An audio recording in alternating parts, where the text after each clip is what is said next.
Bien, estamos en la hora. Déjenme cerrar estas otras cosas y vamos a nuestra clase. Buenos días. Eh,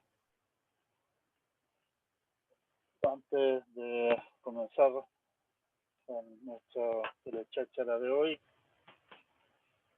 ya anuncio que el día lunes y martes de la próxima semana voy a andar ocupado en otras cosas, así que no va a haber clases. Le pedí a los ayudantes que quieran de coordinar con ustedes una sesión de ayudantía extraordinaria, de resumen, de repaso del semestre, porque básicamente hemos terminado con la materia. Y después de eso ya viene Navidad, así que nos veremos recién de vuelta a principios del próximo año. Y bueno, mis mejores deseos para estas fiestas de fin de año. Y comenzamos entonces con hacer un pequeño resumen de los puntos más importantes que nosotros hemos tratado en este semestre en el ramo de informática teórica. Primeramente, nosotros hablamos de lenguajes, planteamos nuestro interés principal, que es describir lenguajes, en particular un lenguaje infinito, mediante alguna descripción finita que ojalá sea simple y entendible. Y en particular que nos permita poder demostrar cosas acerca de esos lenguajes, acerca del mecanismo de ficción, de sus capacidades o no capacidades y sus limitaciones. Pero eso es nuestro interés principal, ese es el interés principal, digamos, en lo que podríamos llamar la parte teoría de lenguaje, teoría de autómatas, de lo que es informática teórica.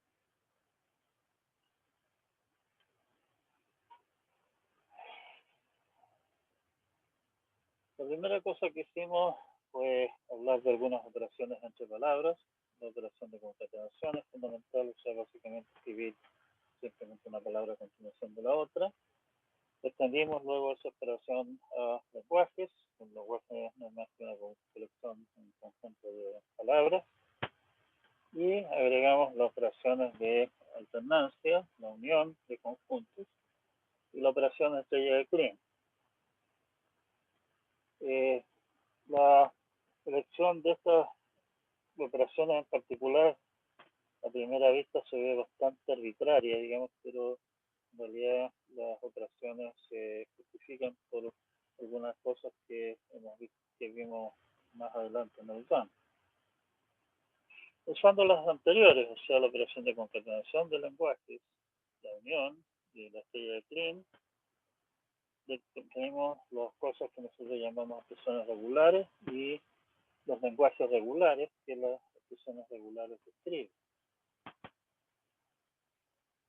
La gracia de las expresiones regulares, y esa es la parte de su encanto, digamos, es que son bastante expresiones, como sabíamos, simples, entendibles y cómodas de manipular. Autómatas finitos, introdujimos la idea de autómata, que básicamente es, para decirlo en simple, un computador muy rudimentario, en este caso particular. Describimos las variantes de autómatas finitos deterministas y autómatas finitos no deterministas y los lenguajes que ellos reconocen. Y demostramos también que todos los lenguajes que son aceptados por un DFA, por un NFA, son aceptados por un NFA, perdón, por un DFA. Perfecto. Y que los lenguajes que son equivalentes, digamos, o sea, si un lenguaje es aceptado por un DFA, podemos considerar que este DFA en el fondo es un NFA especial que no hace uso del no determinismo. Así que son equivalentes por lo menos entre NFA y DFA. Y demostramos además que si tenemos una expresión regular, podemos construir un NFA para ella, y si tenemos un DFA o un NFA, podemos decir construir una expresión regular para eso. O sea, esas tres maneras de escribir lenguajes al final resultan ser que describen los mismos lenguajes, a pesar de que realmente se ven a primera vista como cosas muy, muy distintas. Particularmente interesante es el punto de que al agregar el no determinismo, en el fondo le estamos dando al autómata la posibilidad de adivinar cuál es el camino correcto a seguir, y eso intuitivamente debería darle capacidades mayores que las de simplemente tener que seguir sin discusión un camino predeterminado. Pero resulta que no es así.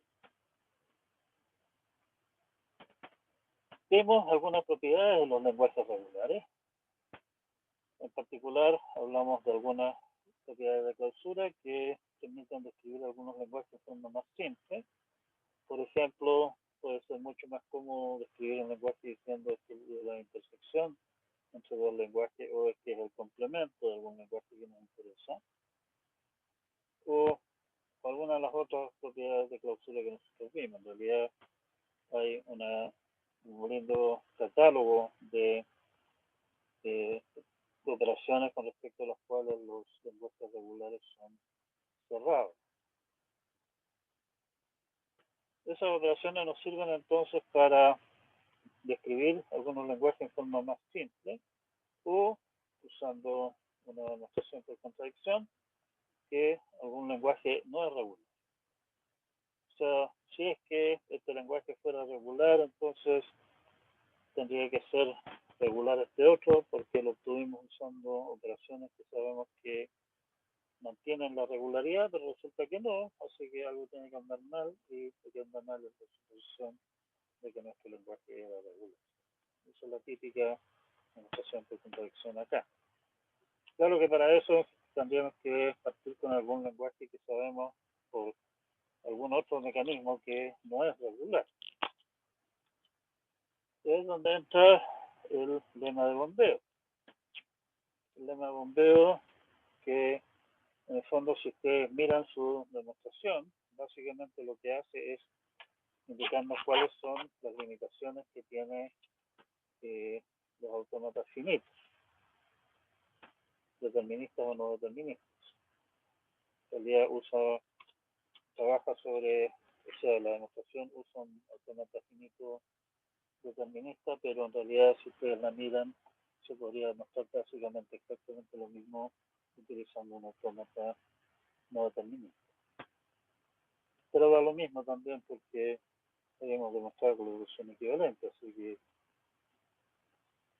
si me dan un NSA, yo puedo construir el DSA, y de ahí en adelante hablamos de DSA, se puede calcular.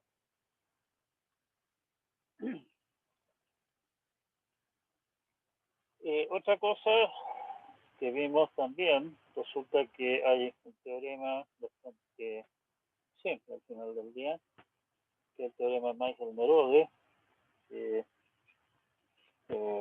Les solicito que le echen una revisada, digamos, pero no que se lo aprendan, en realidad es demasiado engorroso para uso práctico en general.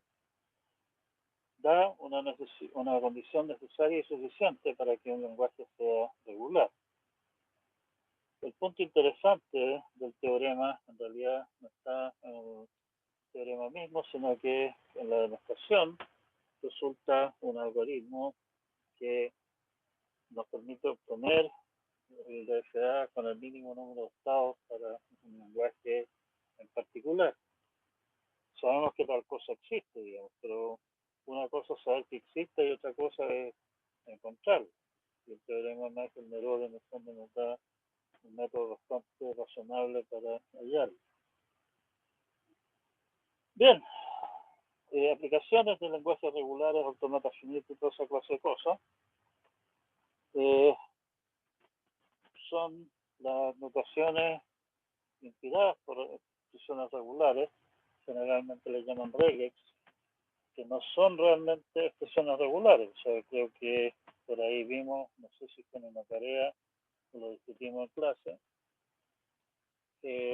por ejemplo, las regex de POSIX, sin ninguna clase de problema describen lenguajes que ni siquiera son de contexto libre.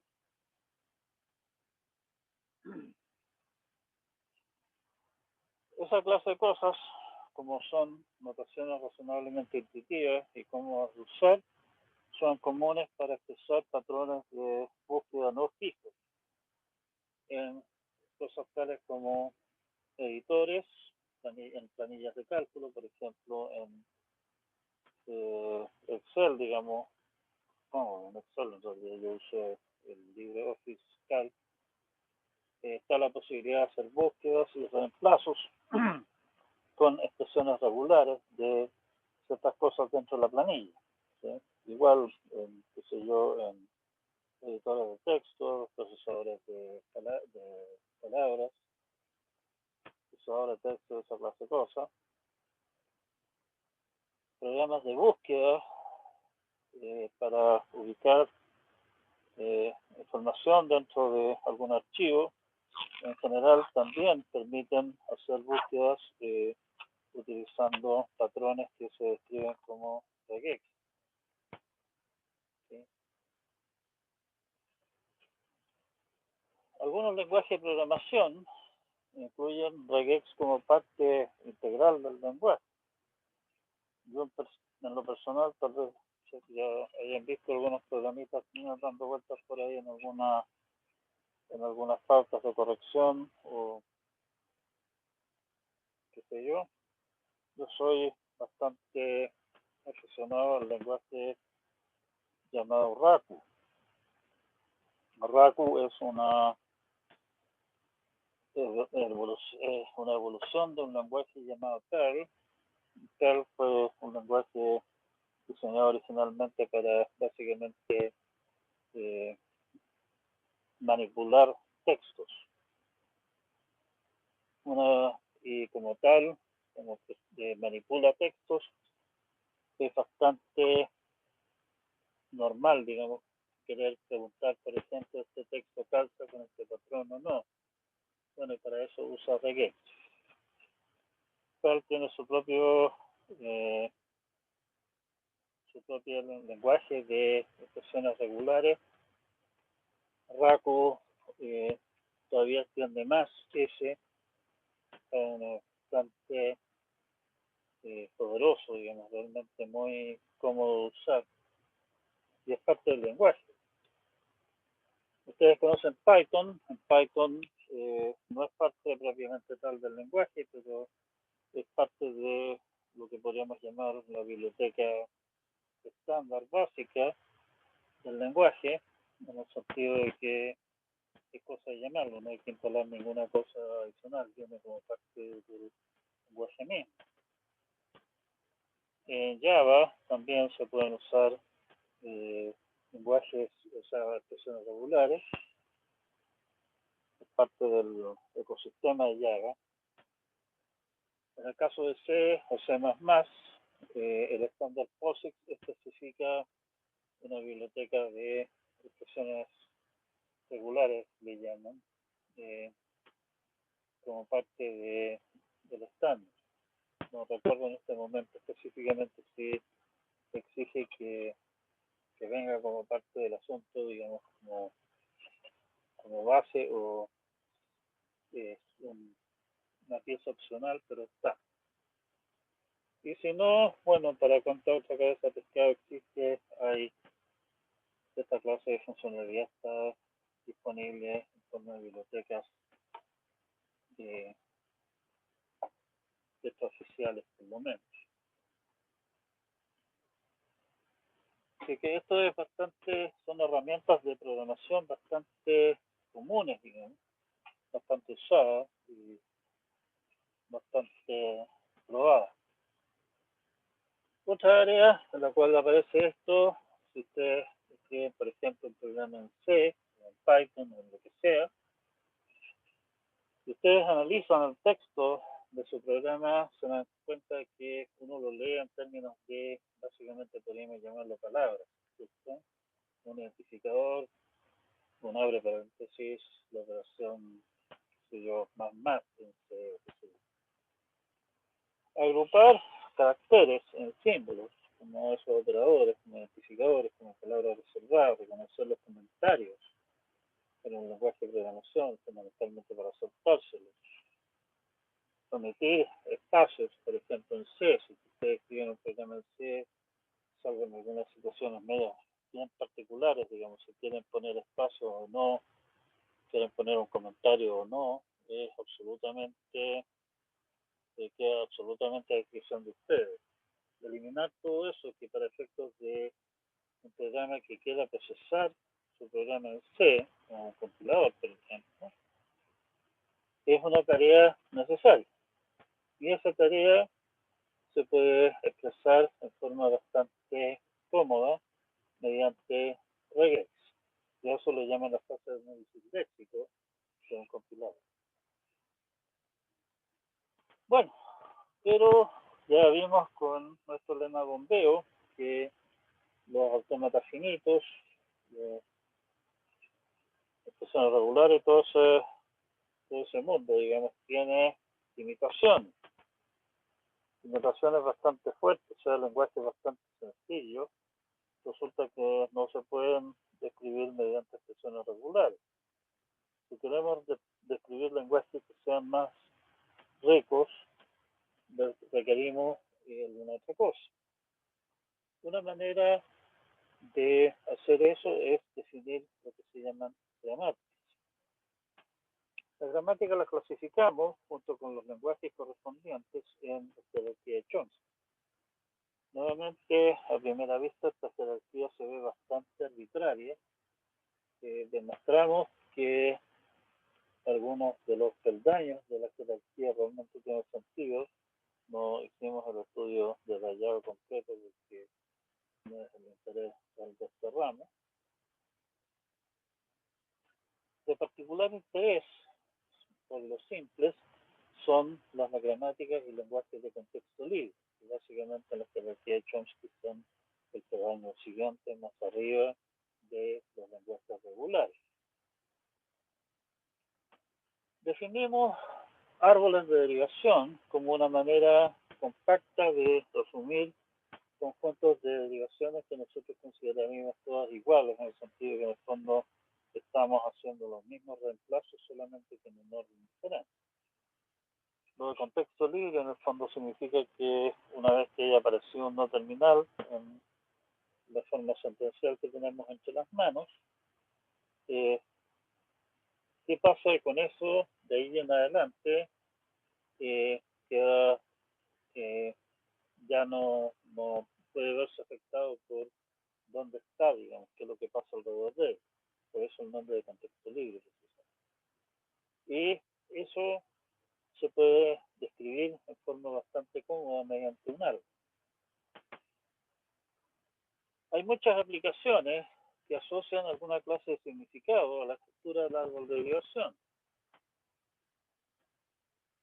Por lo que gramáticas que den más de un árbol de derivación para alguna palabra, que se llaman gramáticas ambiguas, son indeseables. Nosotros nos interesa que en estas gramáticas, si queremos extraer alguna clase de significado del árbol de derivación, nos den un solo significado posible, no varios. Autómatas de pila. Para ver el asunto ahora desde otro punto de vista, no desde el punto de vista de cómo describir, cómo armar las palabras, que son las gramáticas, y de alguna manera también, si lo piensan, son las expresiones regulares, cada vez de forma más limitada. Si queremos ver el asunto desde el punto de vista de un computador rudimentario, vimos que los autómatas finitos en el fondo estaban limitados por el hecho de que tenían una memoria finita, o sea, solamente pueden utilizar sus estados como memoria, y eso se queda corto para hacer cosas más interesantes. requieren memoria sin límites para poder hacer algunas pruebas. Resulta que el paso siguiente en la dirección de agregarle memoria al autómata, que tiene sentido, que está en una extensión interesante, es adosarle una pila. El resultado se llama PDA, Push Down Automata. Para un PDA hay dos maneras bastante naturales de decidir si es que la palabra que el autómata leyó se acepta o no. Lo tradicional, en el fondo, es decir, oiga, sí, esta cosa terminó en un estado final y por lo tanto se acepta. Eso se le llama el lenguaje LDN, y aceptado por estado final. La otra manera natural de ver el asunto es decir que sabe que más me importa en pepino el estado en que termina el autómata, lo que a mí me interesa es en qué estado terminó la pila. Si la pila termina vacía, al final de procesar la palabra, aceptamos. En el caso de que no, rechazamos.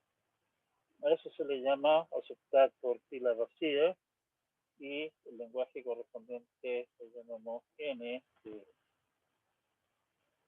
Está claro que los lenguajes que el autómata acepta por pila vacía o por estado final en general van a ser diferentes. Bueno, y resulta que eso fue otra de las cosas que demostramos, que los lenguajes que se aceptan por estado final o pila vacía, por un PDA, o que son aceptados, o son generados por una gramática de contexto libre, son todos los mismos conjuntos de lenguajes, o sea, son maneras alternativas de escribir los mismos lenguajes.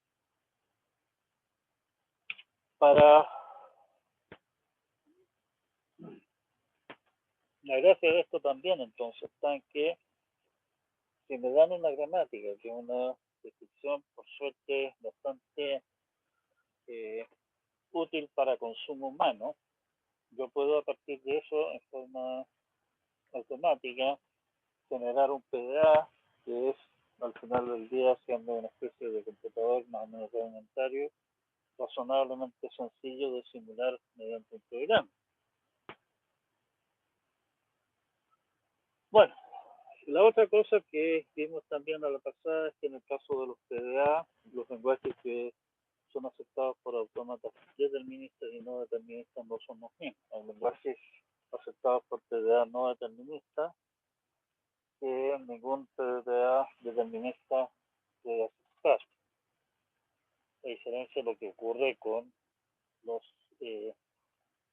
autómatas finitos. O sea, aquí sí se nota que la brujería de adivinar siempre correctamente entrega capacidades extras.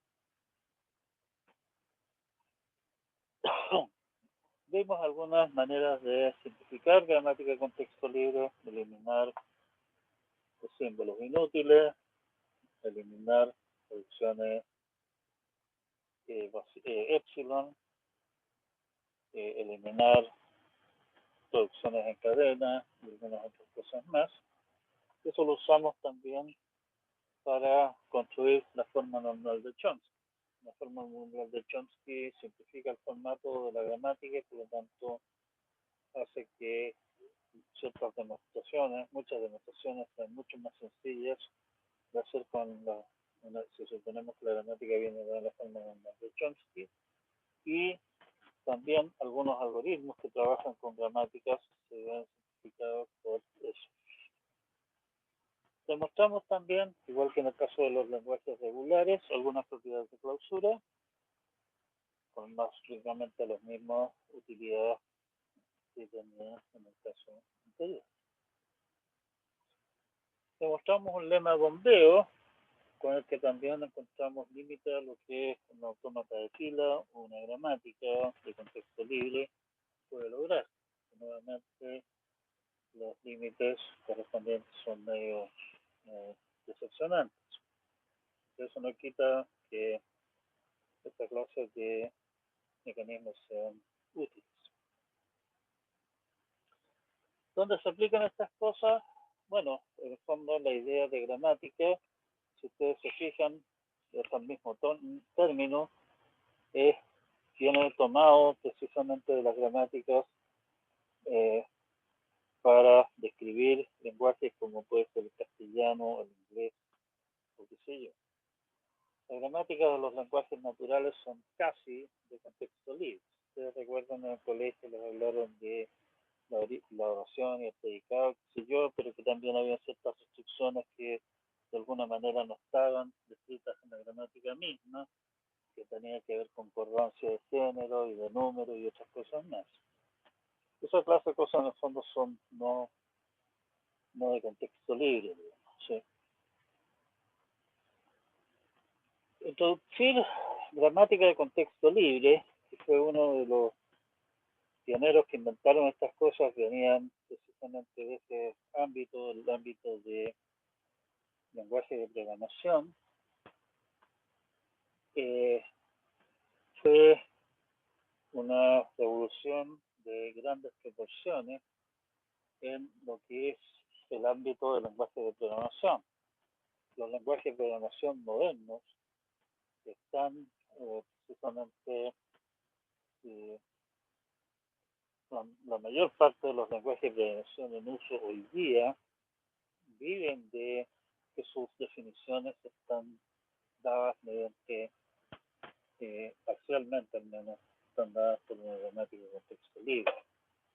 Probablemente muchos de ustedes están haciendo en paralelo ramos de lenguaje de programación y ahí dieron PNF y esa clase de notaciones que en el fondo no es más que una manera de escribir lenguajes de contexto libre más cómoda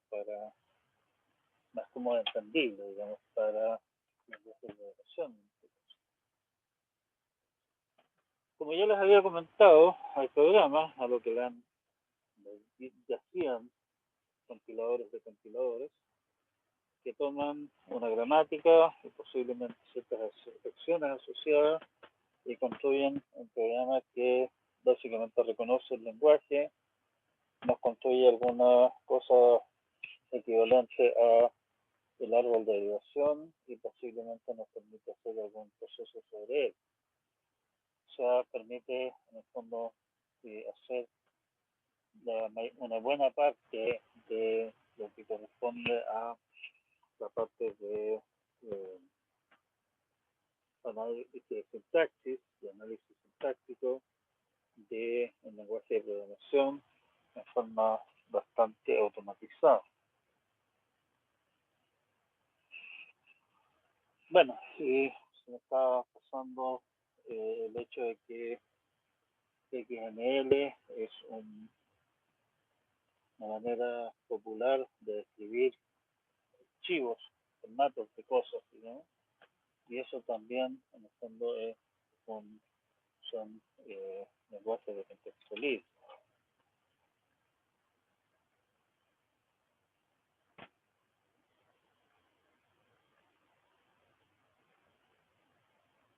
Como notar que no, que ver eso está ayudando. Bien, con eso despachamos dos niveles de jerarquía de Chomsky y nos soltamos directamente a la raíz de todo el cuento, el nivel 0, máquinas de Turing. Nuestro siguiente interés, más allá de aplicaciones directas que las teorías relacionadas con esta clase de temas, es explorar qué clase de cosas puede o no puede hacer un cómputo. ¿Qué significa hacer computación? ¿Qué es un algoritmo? Y precisamente las máquinas de Turing nacieron como una respuesta a un problema de computación en el ámbito de las matemáticas, por allá por los años 30 del siglo pasado, eh, que se buscó por varias vías, y esta vía de alguna manera resultó la más útil para nosotros, por eso la famosa acá. Se definieron las máquinas de Turing como una descripción simple de qué es lo que significa hacer computación, o sea, suponiendo que qué es lo que puede hacer una persona con papel y lápiz e instrucciones.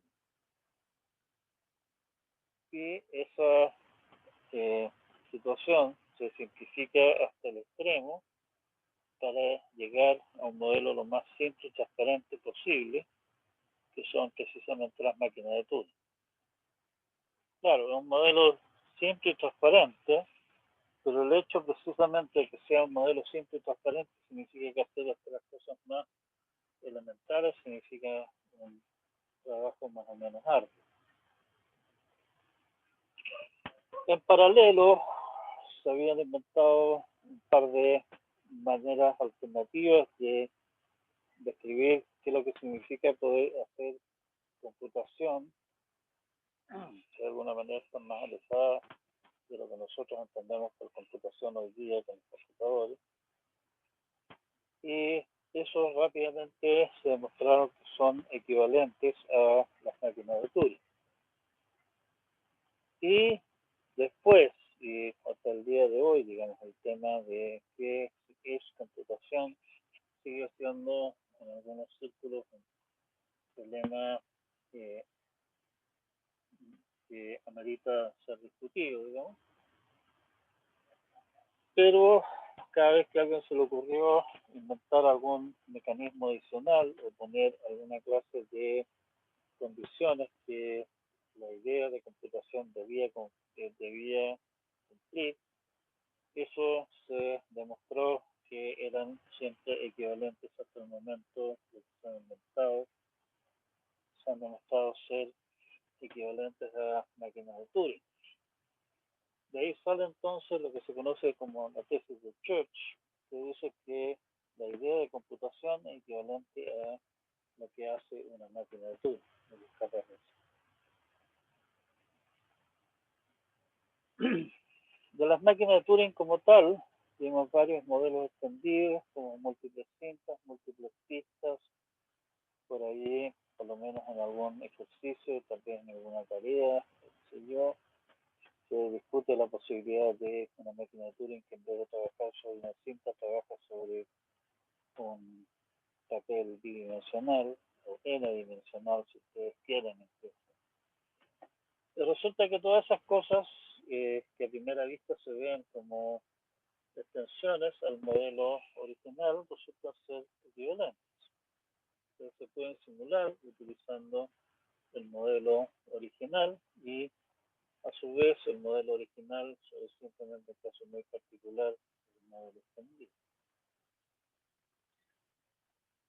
Esbozamos cómo podemos construir una máquina de Turing universal que tome una descripción de una máquina de Turing y datos de entrada y simule el funcionamiento de la máquina de Turing del caso sobre los datos.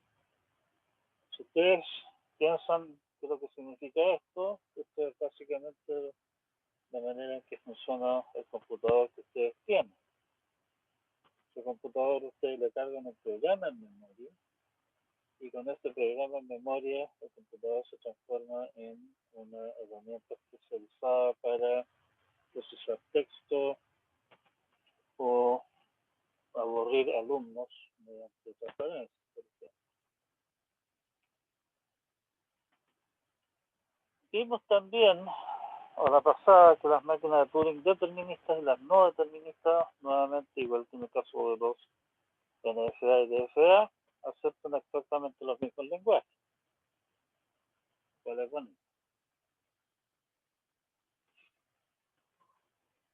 Pero nos encontramos también, y dado que nuestro interés es explorar límites de lo que se puede hacer con computación, vemos que hay lenguajes que ninguna máquina de Turing puede aceptar.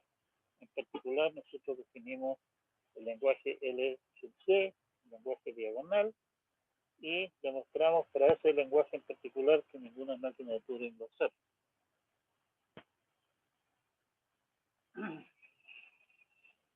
Lo cual es un problema un poco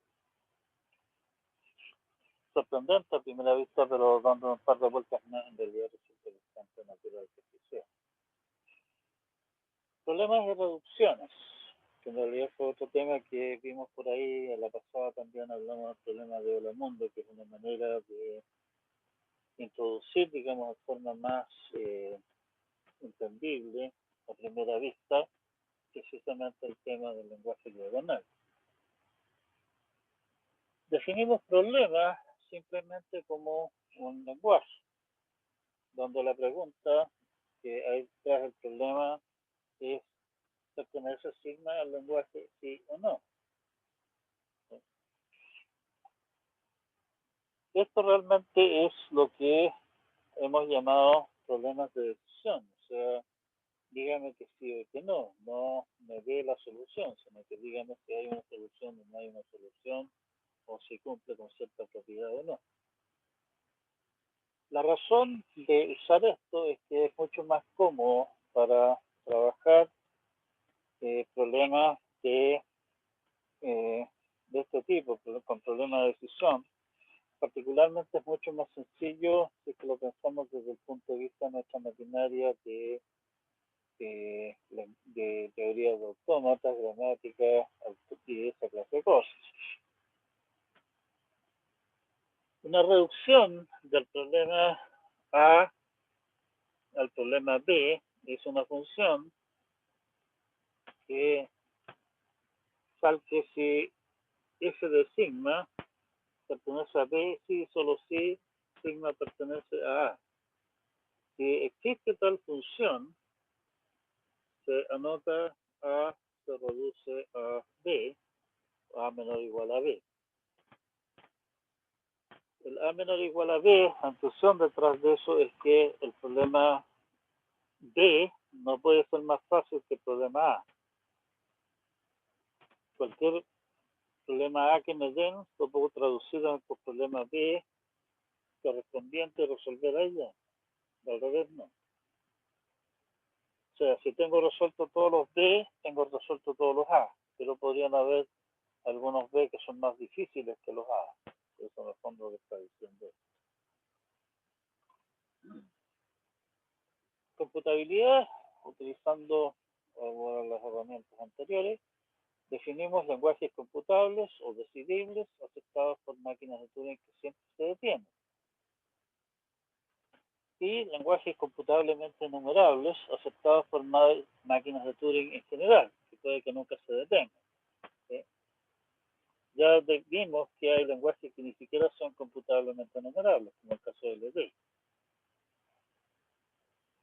Escribimos ejemplos de lenguajes computablemente enumerables, o sea, aceptados por máquinas de Turing, que no son decidibles. O sea, la distinción que estamos haciendo realmente tiene sentido.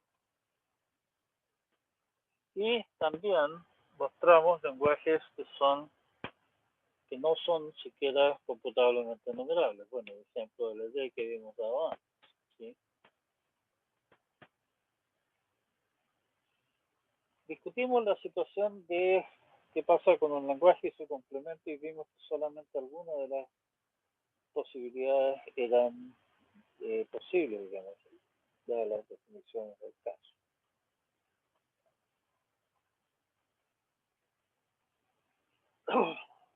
Bueno, y donde entra el cuento de las reducciones acá. Si yo tengo un problema A y ese problema A es reducible al problema B, y el problema A no es decidible, está claro que B no puede ser decidible. O sea, B es más difícil, como habíamos dicho. Es al menos tan difícil como A. No puede ser más fácil. ¿Sí? Y lo mismo con respecto a computacionalmente enumerables. Y eso es nuestra herramienta básica para demostrar que algún lenguaje no sea decidible o no sea computacionalmente enumerable. Traducir desde alguno que tenga la propiedad del caso. Habían varios problemas que en el fondo habían quedado pendientes de la primera parte del ramo, que son preguntas tales como este par de gramáticas genera el mismo lenguaje, lo cual viene también, igual que en el caso de los autómatas finitos, viene de alguna manera muy relacionado con la pregunta de cuál es la gramática más chica o el de A más pequeño o qué sé yo, que acepta el lenguaje que nos está proponiendo. Bueno, resulta que ese problema, las gramáticas generan el mismo lenguaje, no es decidible. O también el problema de si una cierta gramática es ambigua o no, resulta que tampoco es decidible. Que estamos hablando de gramática en contexto libre, en general. O sea, ya con ese paso nos estamos metiendo en problemas que son bastante más complicados que lo que les plantean los autómatas finitos. Con los autómatas finitos, si cualquiera de ustedes construye un mamarracho autómata finito con suficiente paciencia, yo puedo construir a partir de él el autómata finito determinista mínimo que reconoce el lenguaje correspondiente y verificar si coincide con la propuesta de la pauta de corrección correspondiente de decir sí, su autómata es correcto. ¿Sí? Con las gramáticas no. Más aún, y esto viene como un balde de agua fría, el teorema de Rice nos dice que ninguna propiedad no trivial del lenguaje aceptado por una máquina de Turing es decidible. O sea, no hay un mecanismo posible que mire una máquina de Turing, por ejemplo, y diga si el lenguaje que esa máquina acepta es regular o no.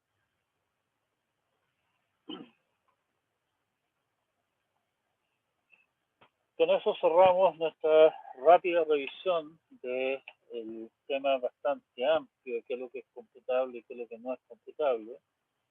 Y pasamos a otro tema, tratamos de ver no qué cosas se pueden hacer en principio, sino qué problemas se pueden resolver en la práctica. O sea, qué es lo que se considera como una solución viable, eficiente del problema. Definimos en forma un tanto arbitraria, pero justificada por las cosas que vamos a ver después, algoritmo eficiente como un algoritmo determinista que resuelve el problema en tiempo acotado, perdón, por un polinomio en el tamaño de los datos de entrada. Si el tiempo que toma el algoritmo da una entrada de tamaño n, es por ejemplo 2 a la n, está claro que rápidamente nos vamos a encontrar con que se nos acabó la paciencia y no vamos a esperar la respuesta, no lo vamos a considerar difícil. Hablamos de clases de problemas, los problemas P, NP y ONP, son las clases que nosotros discutimos en clase. En realidad hay muchas más, hay alguien por ahí que mantiene un sitio web zoológico de clases de complejidad y tiene una colección de como 400. Así que aquí estamos hablando de tal vez un 1% de lo que hay en la. El problema A se dice que está en P, que hay un polinomio P, tal que A está aceptado por una máquina de Turing determinista que a lo más P designa pasos al procesar signo. ¿Sí? El problema B está en NP, que hay un polinomio, la misma historia, solo que ahora es acertado por una máquina de Turing, que no necesariamente es determinista, que da a lo más que designa pasos al procesar sigma, en el camino más corto para llegar a una determinación. Se dice que el problema C está en CoNP, si es que el complemento de C está en NP. O sea, básicamente, si CoNP pregunta si es que no hay solución. Está claro que E es un subconjunto posiblemente propio de NP, y también está claro que P es un subconjunto posiblemente propio de NP intersección con CoNP. El punto es que hay mucha evidencia que indica que P no es NP, y precisamente ese es el problema de demostrar eso, que es un problema que está abierto hace unos hasta la altura del partido de 70 y tantos años, 60, 70 años tal vez,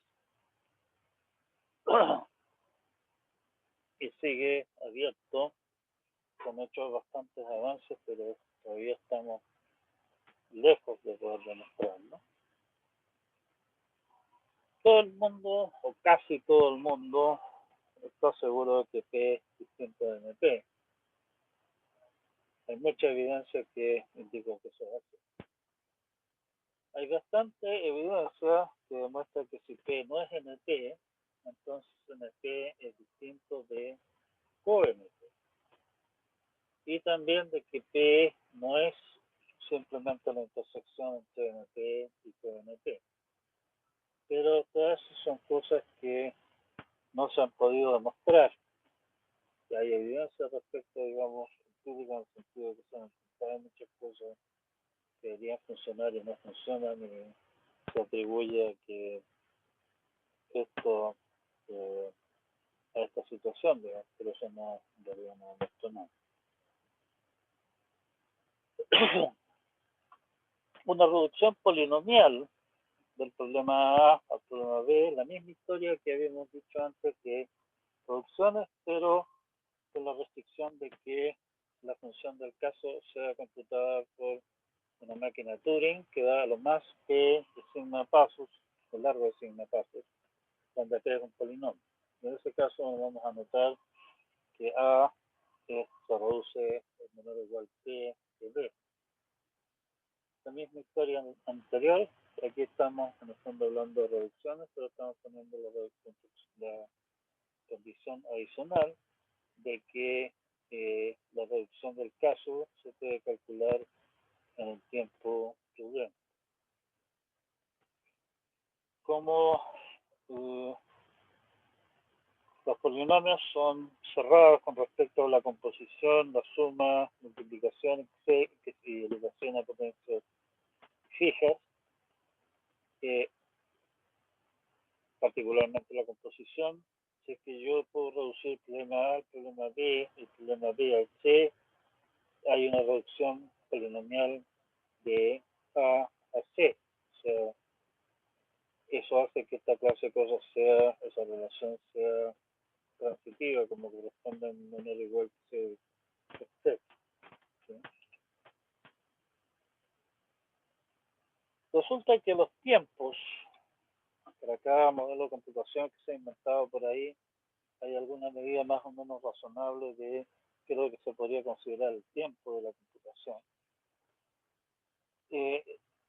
Están todos relacionados por polinomios. O sea, básicamente podemos reducirlos entre sí y el costo va a ser polinomial. Por lo tanto, para efectos de hablar de la complejidad de un algoritmo, mientras estamos haciendo solamente la distinción polinomio o no polinomio, da lo mismo de qué modelo de computación estemos hablando. Si estamos hablando de máquina de Turing o algún otro mecanismo distinto. Por suerte, porque eso nos evita un montón de líos. Y eso además es una indicación de que el camino que tomamos, que decidimos tomar, en realidad es correcto al hablar de polinomios. Polinomios igual queda con gusto a poco. O sea, si alguien me dice, claro, que este algoritmo es eficiente, toma solamente n a 100 pasos para resolver el problema, uno le diría, anda a bañar, que eso no es eficiente. Bueno, pero es lo que hay. Problemas NP completos. Se dice el problema H es NP duro si todos los problemas en NP se pueden reducir polinomialmente a él. Y se dice que un problema C es NP completo si está en NP y además es NP duro. Para demostrar que un problema A es NP completo, lo que tenemos que hacer es demostrar que está en NP, y vimos, y se pone nuestro teorema, que hay un certificado para todo sigma que pertenece al lenguaje, tal que hay un algoritmo determinista que verifica en tiempo acotado por un polinomio en sigma, que sigma pertenece a A, dado C, que es el algoritmo determinista usa A, C y C sigma. Y tenemos para demostrar que es NP duro, como los problemas NP completos son NP duros, todo NP se puede reducir a ellos, basta con tomar un problema NP completo cualquiera y reducirlo a nuestro problema para demostrar que nuestro problema es NP duro. Y con esas dos demostraciones estamos al otro lado para demostrar que el problema es NP completo. Típicamente, en realidad no he visto ningún caso que sea distinto, pero eso no quiere decir que no exista, probablemente he visto pocos casos. De demostrar la primera parte, que está en NP, es bastante sencillo. O sea, tenemos que inventar algún certificado, típicamente lo que nosotros entenderíamos como la solución al problema, y verificar con ese certificado que realmente es solución. Eso típicamente es un trabajo bastante rutinario y corto.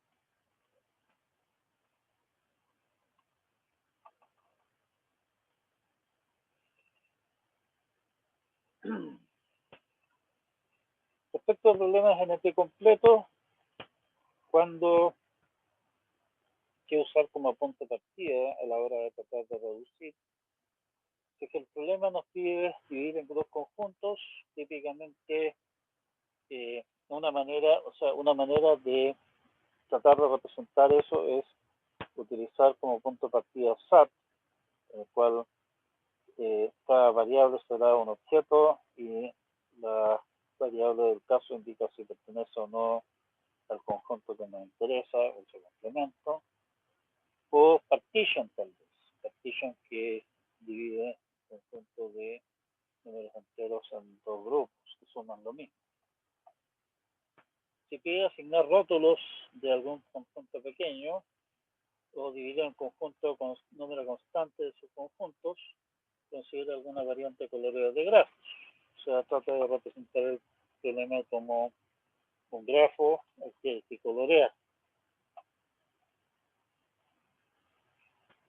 Problemas de asignación de recursos suelen ser variantes de knapsack, job shops o bin packaging. Bin packaging es una cosa similar a lo que es partition, solo que no dice que son dos los grupos que hay que dividir, sino que pueden ser varios. Si se buscan ordenar objetos en algún orden particular, considere Hamiltonian o TSP como punto. Si interesa algún conjunto mínimo, posiblemente un punto de partida útil es vertex cover. Si interesa alguna clase de conjunto máximo, quien se explique, o tal vez independent set, que en realidad vimos que son dos caras de la misma moneda. Si queremos dividir un conjunto en muchos conjuntos pequeños, tal vez alguna idea como 3D Match es un punto de partida razonable. Si aparece el número 3 en el problema en forma natural, bueno, tal vez considere algunas de las cosas donde aparece el número 3. 3 SAT, 3 color o 3D Match. No, no es broma. Hay otros problemas donde aparece el 3 de alguna forma y esos son problemas naturales de NP completos que nosotros vimos acá, en los cuales aparece el como tal. Si ninguna de las anteriores resulta, trate de cocinar alguna cosa con 3 SAT o alguna versión recortada de 3 SAT como la que vimos nosotros, o directamente tratar de simular una máquina Turing. Claro que ahí la cosa se le pone muy cuesta arriba. Bien, queda pendiente nuestro gran tema de, oiga, pero los problemas que actualmente nos interesan resolver no son problemas de decisión, son problemas de búsqueda, son problemas de optimización. Encuentre una clique de tamaño 5 o dígame, encuéntreme la clique más grande del grafo dado. Si el problema es NP completo, lo que nosotros logramos demostrar es que el problema de búsqueda, optimización, respectivo puede resolverse llamando a una rutina que resuelva el problema a un número polinomial de veces. Y por lo tanto, se da, digamos, la situación que llamamos de autorreducción de los problemas. Y podemos entonces decir que si el problema de decisión es un NP completo, el problema de búsqueda o de optimización respectivo también, suponiendo que P es distinto de NP, también va a tomar un tiempo más que polinomial.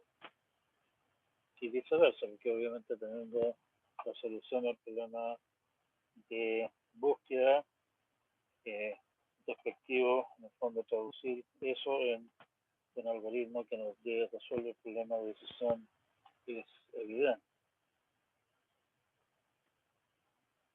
Bien, rápido resumen entonces lo que estamos hablando acá. Dimos una rápida mirada a algunas áreas enormes. Las cosas que nosotros miramos acá son las cosas que podríamos decir son las más directamente relevantes para el